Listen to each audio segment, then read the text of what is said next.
World Collective Podcast, as Brendan has deemed it, the RCP. Brendan's not here today. He's dealing with sick kids, just like most of the rest of the city of Ottawa and likely around the world. As always, feel free to like the podcast, share this content with some people who might find it interesting, and subscribe to the channel so you can see more content like this, as well as keep up to date with new listings when they hit the market before they wind up on MLS. They'll be on our YouTube channel. Of course, you can also schedule an appointment with myself, or you can also likely schedule an appointment with my pal here, Elliot, on this side, in the Calendly links below. So feel free to go ahead and do that. As I said, we do have my pal Elliot Mould here. Elliot is not only a realtor with our team, but also is a seasoned real estate investor. We do a lot of work on our team with real estate investors, and so decided that instead of looking at the lens through, hearing what it's like in the world today, hearing from other realtors, we could hear it from the perspective of, yes, Elliot's a realtor, but he's also an investor. So looking at it from a different perspective. Elliot, this is the second time that you're on the podcast. Thanks so much for joining us again. Why don't you take a couple minutes and introduce yourself, let everybody know who you are, what you're all about, and then we'll get into a quick chat. Well, thanks, Sean. Thank you very much for having me. It's an honor to be part of this podcast. I was only invited on once before, and I was wondering if after that first one I may never be invited back, but I have. And we won't mention that it's only because Brendan was sick today, and even though you already had, but we won't focus on that. Oh, there's somebody at my door. Hopefully it's nothing too important. Anyway, I am expecting a vehicle to be delivered to my house sometime, so I hope it's not that.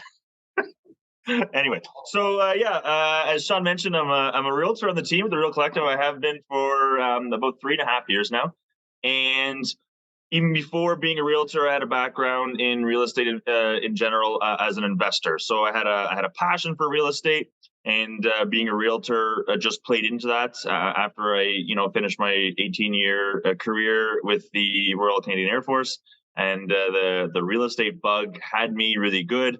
Now we're talking about all kinds of virus bugs that everyone gets. Well, I caught the real estate bug back then, and it's lingered. I have what they call people have long COVID. I have long real estate investor bug. So anyway, so that brings us here and on this podcast today. So I'm often dealing with helping clients as a realtor do their thing, and then at the same time, as an investor personally. Finding the same ups and downs and experiences that a lot of the clients have as investors as well. So I am definitely able to speak to both sides of that, and I think often we hear from the agents as to what's going on in the market and stuff like that, but we don't necessarily get a chance to hear about. Sorry, there's somebody backing in my direct. We don't necessarily get to hear about the client or the investor perspective. Yeah, absolutely. And you've got a number of different projects in the go. You own multiple properties here in town, some in some secondary communities, and you're even branching out to other countries. I've noticed it's been sort of a theme in the last little while to see realtors that I'm friends with on Facebook go into other countries, whether it's into Florida or the United States, or even down to Costa Rica and Mexico, that sort of thing. It seems to be more and more prolific that agents and investors are moving to not just secondary markets around in Ontario, but sometimes secondary markets or not even secondary markets, just completely different markets altogether.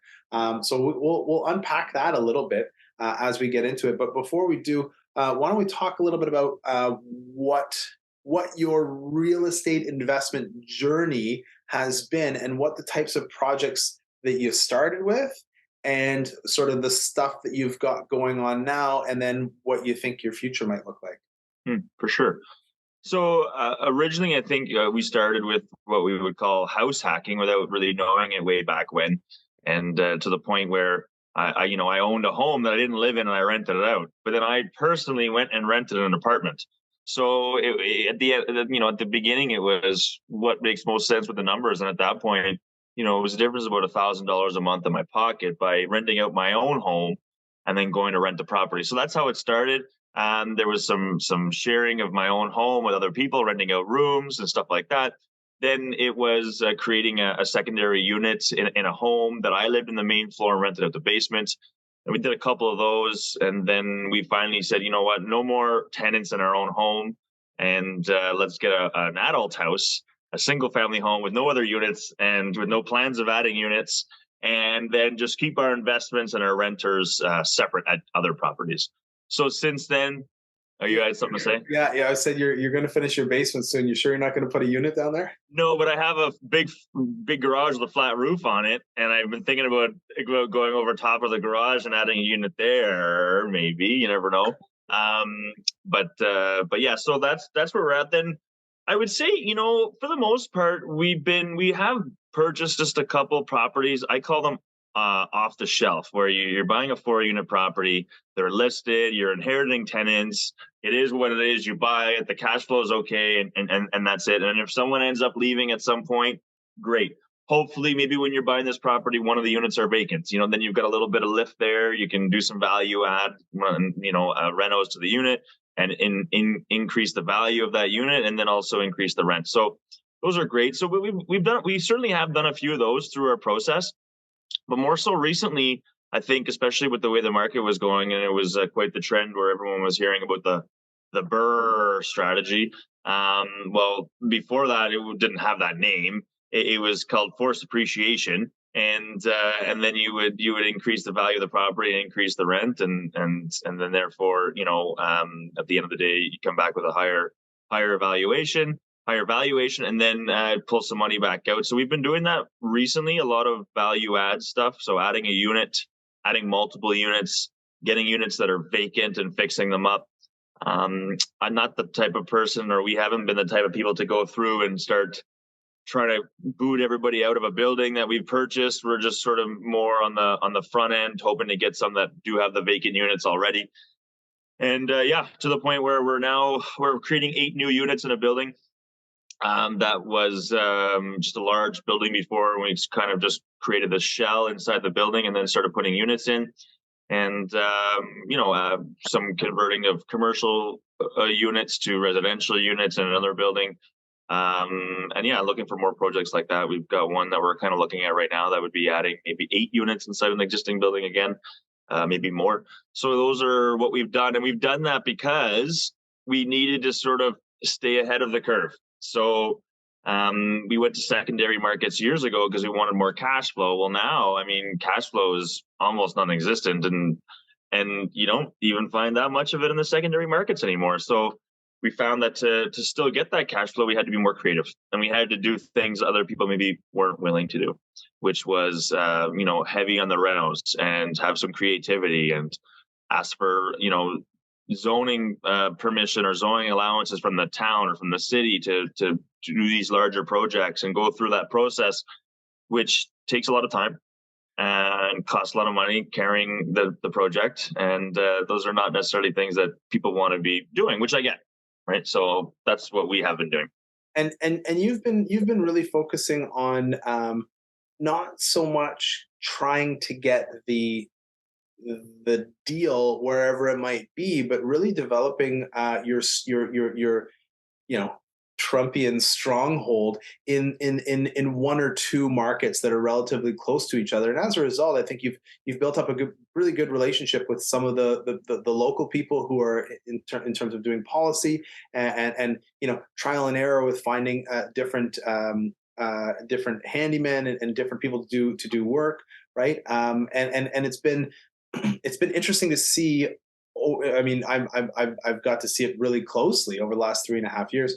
How you're building yourself up in these communities, as opposed to some investors are like, oh, hey, I found this building. It's wherever in Northern Ontario, and there's no connection to the community.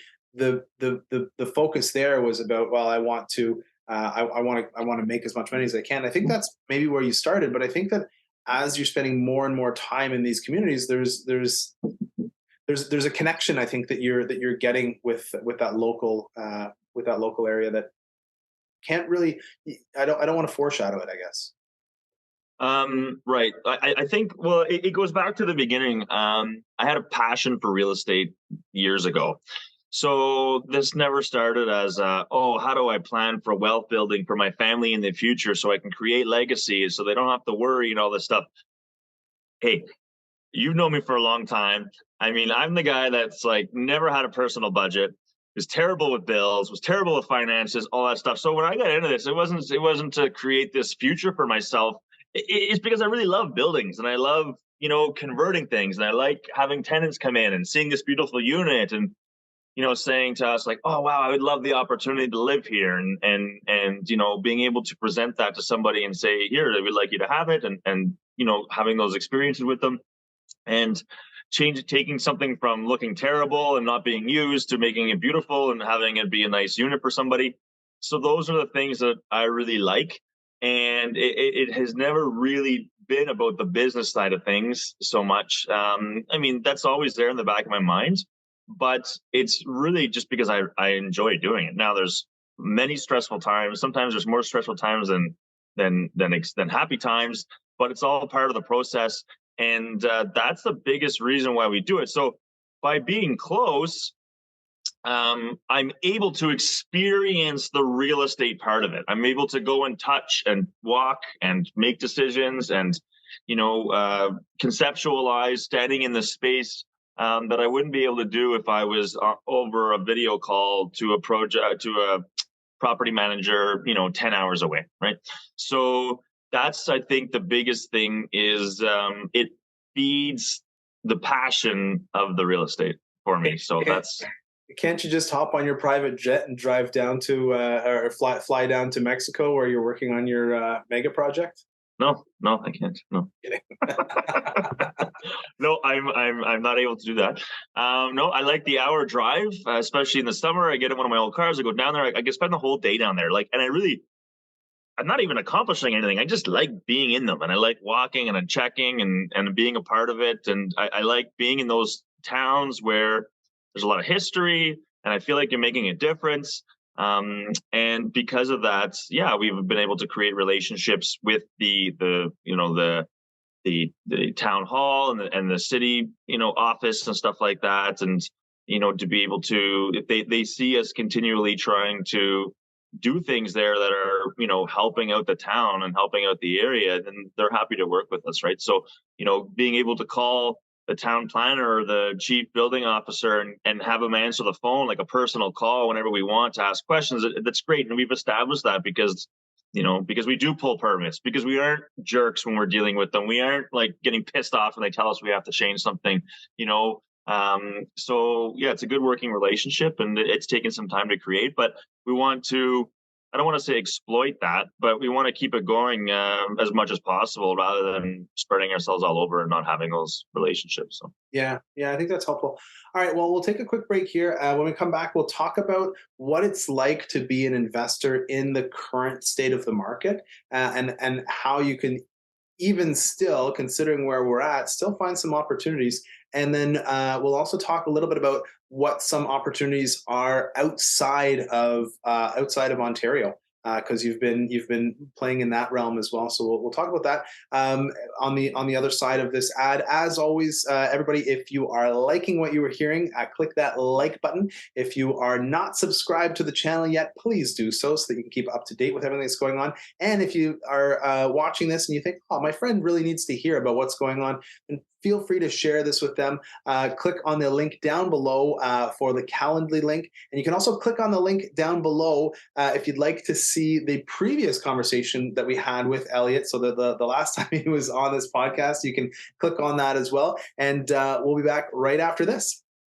This episode of the Real Collective podcast is brought to you by Real Collective. Real Collective brings together best-in-class real estate agents and collective experts in the field to deliver the best possible service to our clients. We govern ourselves with honesty, open-mindedness, and compassion. With diverse skill sets, our agents are able to better serve a wide array of clients, including first-time buyers, first-time sellers, transferees, estate sales, investors, and rural, vacation, and luxury properties. Authenticity and transparency are pillars of our process, which allows us to put our clients at the center of everything we do. Our years of experience and knowledge allow us to deliver prestigious service and optimal results. If you are interested in buying or selling your home, contact us today at realcollective.ca.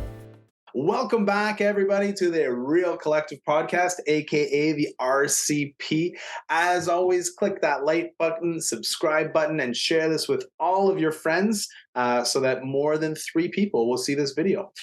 You can schedule an appointment directly with Elliot or myself in the Calendly link below. And in the second half, we're going to do a bit of a deeper dive into what it's like for investors right now. So, Elliot, not only are you an investor, but as a realtor, you are working with a bunch of different investors.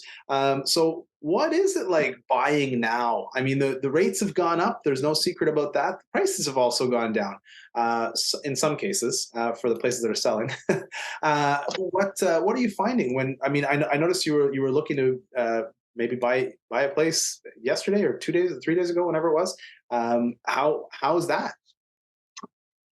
So I really think a lot of it has to do with kind of like perspective and where everybody is in their journey.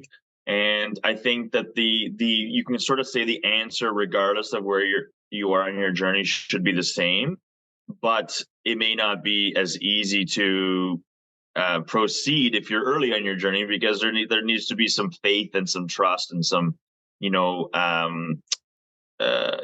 a leap of faith. I don't want to say leap of faith, but there needs to be some sort of understanding of, hey, there's always been market cycles, and investors will always find a way to invest regardless of the market, right? And they'll continue on. They don't just take a hiatus for 3 or 4 years and then try to swing back into things when the market turns, because by that point it's too late, right? Typically, the best thing has always been to always run in the direction where everybody else is not going, right? So if everybody's running one way, run essentially where they came from, kind of thing, and always do the different thing, because that's where you'll have opportunity, right?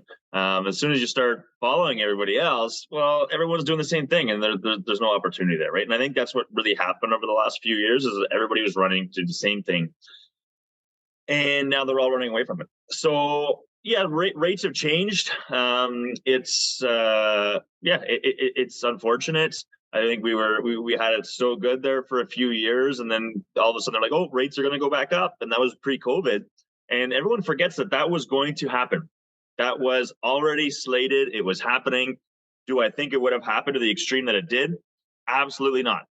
It's happening the way it is now because of the last 2 years, when instead of going up, they've dropped. So now we're like making up for it like tenfold, right? And that's why it's so drastic. I think if COVID never happened, the rates would have gone up conservatively, and hopefully that would have done the trick.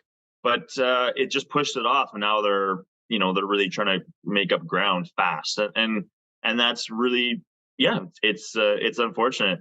To the point where I was, doing some financial sheet for some banking stuff that we're doing, and I had to go through all the properties, and I have some projects that are on the go, and I was having to calculate the monthly payment for them when I have a mortgage on them, and it's significant. And these properties were like looking like they were going to be pretty good cash flowing properties, and now it's going to be more about just getting my money back out and having the principal pay down, right, and some appreciation, and less about the cash flow, and that's a stinger. But owning the asset at a time like this is important. Having those assets will always be important. Cash flow is great, but I think that the long game and the wealth is created through owning assets. So I think it's important to keep that in mind and find a way to still acquire the asset now, knowing that, everyone says, oh, I wish I had bought real estate 10 years ago. I wish I had bought real estate 5 years ago. Oh, I wish I had And people were saying, oh, well, the rates 10 years ago were really high too, and no. And it's all hindsight. But everyone's always saying that. So what's going to happen is at some point we're going to get through what we get through, what we're dealing with now. Might be 2, 3, 5 years, who knows? But there's going to be the same people, the same type of people saying, oh, I wish I had a, I wish I had a, I wish I had a. And try to avoid being part of that group, because the asset is what you need to have. So at the end of the day, also too, investment properties typically hold their value very well. As long as they're not a single family home, anything with multiple units, and the more units, the better, it's going to hold its value. A building that's making a certain amount of money all of a sudden doesn't just drop by 25% in value when it's still making the same amount of money, right? So, and that's the difference. You're essentially buying a mini business, right? And that mini business still has income and still has financials and still has whatever. So there's something there. The value may change a little bit, but it's not going to drop like 20% like the residential market has, right? So they're very, very secure because the rents haven't changed. In fact, they've gone up, right? So, all of a sudden, it's not like people all of a sudden don't need a rental and now they're not going to rent off you, right? So that's staying pretty secure. So, for me anyway, what it's looking like now is a couple things. It's obviously the numbers still have to work, but it may mean that there's more opportunity to buy properties now without competition. Now, that could be competition both on the market, and yes, people were competing for multifamily homes and investment properties. They were holding offers and multiple clean, unconditional offers on multi-unit properties became very common as well. So now you can say, I don't have to compete, and I can run my numbers. I can pick a number that works, and I can use that, and I can negotiate, I would say, is the big thing. And not only are we negotiating price, but we can negotiate terms that work better for you. And we can also maybe negotiate some sort of financing from the seller, because maybe the seller is more motivated because, things aren't flying off the shelf. And there may be an opportunity to get to maybe take over a mortgage at 3%, an existing mortgage, and assume that you may be able to borrow back the down payment from the seller, or just if the seller owns the property outright, just let them be the bank, right? At 4 or 5%, something like that, depending on the situation. I mean, everybody's got a different situation when it comes to that stuff, but those are all options now that have come back, and we weren't talking about them for a long time. And but that's real estate investing, is that type of financing, especially in this kind of market, is thinking outside the box. This is not new stuff. This stuff's been in books forever. It's always been a part of real estate investing, but now it's coming back as more of a realistic option. So absolutely. There's a saying that always sticks with me. It says, when's the best time to plant a tree? The answer, 20 years ago. When's the next best time to plant a tree? Right now, right? And so I think you hit the nail on the head. There's some real opportunity there, notwithstanding the rates that are happening, obviously, because the rates have an impact on cash flow. But where it does have, if the average prices come down significantly, and you're buying now, it could be the case that the average price goes up significantly from now, right? If we rebound, it might be a faster rebound. Nobody knows, right? Nobody knows what's going to happen down the road. What we do know is what's happening right now, and what's happening right now is the prices are lower. And in any market, anybody is always going to tell you buy low and sell high. So with lower prices now, it's a great time to be buying if you can figure out the financial piece of it. And sometimes if you're just starting, it's about, borrowing from friends and family, people who have actual real cash, right? And that you don't need to borrow directly from the bank. And that might solve it for you. Borrowing, like you say, from the seller, if they own the property outright. There's lots of different creative ways to finance the property. You're not always necessarily relying on the bank, right? Mm-hmm. I mean, then there's the whole discussion about inflation too, right? So your dollar today, and what's that dollar worth in 3 or 4 years from now? And then you say, oh, well, the interest rates have come back down. Now I'm going to buy. Well, your dollar is going to be worth less then. So, and that's fine. So use that depreciating value of your dollar to buy something now, and own that property, so that in 3 or 4 years, when that same dollar would have been worth less, I mean, already own that property, right? And have that and take advantage of that. They say that that's an inflation buster is owning real estate, right? So I think the thing too is to remember that we had a crazy last couple of years, and the market was wild, and it was more than anybody had seen. And even people that have been, we talk to agents all the time. I've been doing this for 30 years. I've seen it all. I've seen the 80s. I've seen the 90s. I've seen everything. I've seen 2008. I've seen it all. Well, they've seen it all, and they could probably all agree that we haven't quite seen anything like we saw the last couple of years. And we're not that far removed from that. And we haven't solved the underlying issues that created that problem. There was super high demand and low inventory. Well, that demand has not been satisfied. So that demand will come back, and it's still there. It's just waiting on the sidelines for the interest rates, right? So as soon as things everyone's waiting for the interest rates to improve, well, those people are going to be right back at it, right? All rush into the same thing, all pushing the values up of those things. Because in fact, we may be even worse shape. We have immigration happening. It's another 2 or 3 years of immigration, and still being further and further behind with affordable housing and available housing and all that stuff. So I think it's really important to, be wise, but be open to the idea of investing in real estate right now, regardless if it's just for your own personal home, which wouldn't necessarily be an investment, but buying real estate right now shouldn't be, I think, as scary a thing. Work within your limits, be smart, have your numbers, but be open to an opportunity. Don't just shut it right out. So the people that I'm working with right now, typically, I've got both. I've got some that say, you know what, I'm not going to do this right now. And I explain the reason why it might make sense to still make a move right now. And that's okay if they're not comfortable with that. That's totally fine. And the other ones are like, you know what, I see what you're saying. And, here's what's going to happen. Interest rates are always going to change. And over the last 50 years, the home prices in Ottawa have continued to increase, over time. There's some blips, but we're not gonna all of a sudden be on a downward trajectory for the next 50 years. That's not what's going to happen here. So those are two things that will always be, we can always count on.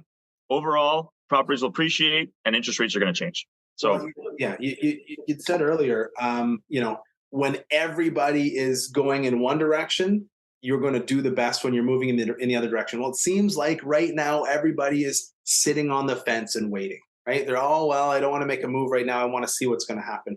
So like you said, this might be the exact perfect time to jump and maybe to take that leap of faith, knowing that, hey, all the dynamics that we would expect for this to make sense are there, but it's scary.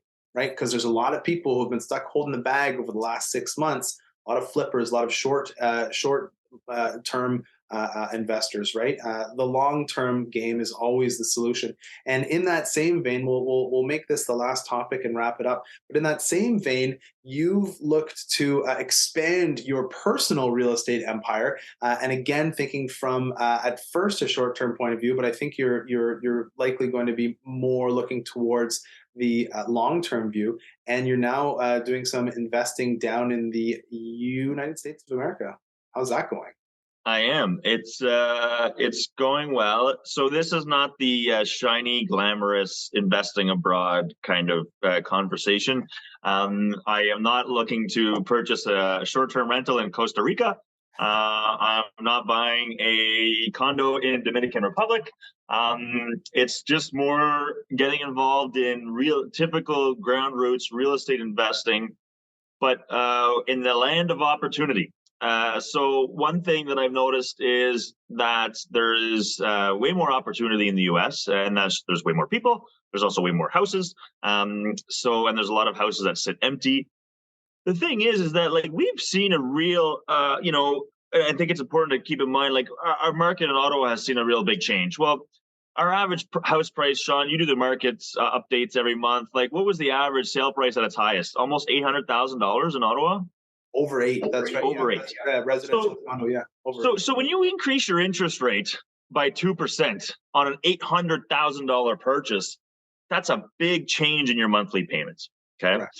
So you have to really keep in mind, like it's all about perspective, right? So you go to the US, a 2 or 3% interest rate change on a $200,000 house doesn't ruin your life the same way, right? Or doesn't affect your life the same way, you know? I shouldn't say ruin, but I mean, like, man. Yeah. So it's not. It's a blip, but it's not going to destroy. And they also talk about like average income in the U.S. is per household. I mean, certain areas are obviously rough, but I think on average, like it's not that much difference, you know. So the big thing is the cost of housing here is huge. So down in the States, yes, they've seen things change. Yes, the rates have gone up. Yes, they've seen an effect. But the effect was really more of a cooling off of the craziness that they saw, right? Like the Florida, states and so on, and like Arizona and stuff like that just took off because everybody wanted to move to Florida. So they were here, they went up to here, and now they're down around here, right? For let's say, value and stuff like that. So yeah, so we found an opportunity there. We've connected with some people. For the people who are listening and not watching, my hands were up. Yeah. So let's say they started at a 3, yeah, and went up to a 7, and now they're down to a 6 or a 5.5 kind of thing, right? So it still gained, has not gone down to a 2 from the original 3, nothing like that. But the affordability is still there. Like it's just more affordable now for an investor. It's also affordable. There are homes sitting empty. I was down in Florida and Tampa with a real estate investor friend of mine, and we were down there for a conference, and he had a stat where it's, I think, 1 in 5 houses in Tampa alone is empty. And Tampa was one of the biggest gaining cities in the U.S. and when the market was just booming for appreciation. Tampa, I think, was in the top 5. So that tells you something. There's still opportunity there. And, we don't have that. You can drive around Ottawa for 5 days and be lucky to find a vacant house that's falling apart. So that's a big, so we went down there for opportunity. We said, hey, why not do something different? Everyone's doing the same thing here. And so we went down there, and I think our biggest thing was to hopefully to get into larger multi-unit buildings, which is still what we want to do. But now we realize, wait a second, there's way more to this than just that. There can be a passive investing with those multifamily buildings, and there could also be an active income because there still is an opportunity to flip houses there. Now, when you're purchasing a property for $60,000 and putting $40,000 into it, and the ARV is $150,000, right? And then I go to try to flip that property. Those are, you might say, oh, you're only going to make $35,000 American. Well, yeah, but that was a 3 or 4 month project. That's like $100,000 Canadian. Well, there you go. Not quite, but it's there. It's up there. About 50 probably. So you got to look at it like that. Like that's on your investment on what you purchase. That's a pretty good return. And financing. I'm at the point where I have trouble getting financing around here, and down in the U.S. you can get finance. They throw money at you, and that's the big difference then compared to here, right? So the interest rates are high, but getting approved is much easier, especially for investors. So we're down there, and we're exploring that, and we've got some properties going on. Like I said, not in sexy, glamorous areas at all. We've got one in a small town in Michigan where we have found a niche where there is a need for. There's a lot of buyers looking for flipped houses that 150 to 250 sort of price points, affordable, first-time home buyers, downsizers. We want to make our we want to attract the largest segment of the market possible, right? So it could be many, many people, and that's kind of where we're looking at. So we're not making $200,000 on a flip here, but we're also not buying a $600,000 property where we're carrying that in case there's something. And at the end of the day, if we're not able to sell it in the market, we have exit strategies. We can turn around and do a lease option on something like that, which is very, very common in the U.S. So we can pull our money back out, put a tenant buyer in there for 2 or 3 years, and have them pay a rent and extra money on top of that, and we can cash flow, and we've got all money back out. So at that price point, there's a lot of options, So we're doing those because the market may change for those lower price point homes too. But here's how we adjust for that if we get to the point where we're not able to sell for what we need to sell for. So that's what we have going on there now. So again, it's just really about trying to stay ahead of the curve, and trying to do some stuff that's different. And it's just it's exciting, and it's all very new and a lot of fun. So, well, it's obviously something that you're very passionate about, not just investing there, but also investing just in general. So, if people wanted to reach out to you to have a sort of a consultation or a conversation with you, what's the best way for people to find you? you just like shine the bat signal up over the city, and I go out there every night around 9:30, maybe a little earlier now because it's getting pretty dark early. But and I'll look. So Okay. if that's how you need to reach me, that's one way. The other way most people use, not everybody, some people do the best. The other way most people use is they can reach out to me at Elliot at realcollective.ca. You can get me on the website at realcollective.ca. I'm also on Facebook.